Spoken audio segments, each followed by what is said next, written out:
Anand Bose ji, Honorable Union Minister of State, Ayush, Independent Charge, and Ministry of Health and Family Welfare, Government of India, Shri Pratap Rao Ganpat Rao Jadhav ji.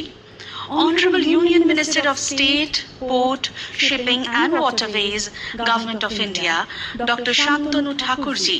And Honorable Minister of State, Health and Family Welfare Department, Government of West Bengal, Srimati Chondrima Bhattacharya ji, as well as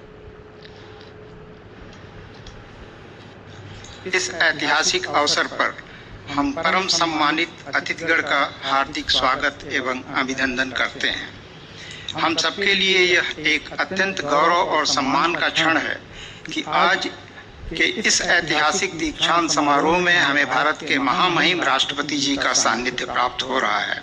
आप न केवल राष्ट्र के प्रथम नागरिक हैं, बल्कि संविधान के मूल्यों, नैतिक नेतृत्व और राष्ट्रीय एकता के सशक्त प्रतीक भी हैं। आपके कर कमल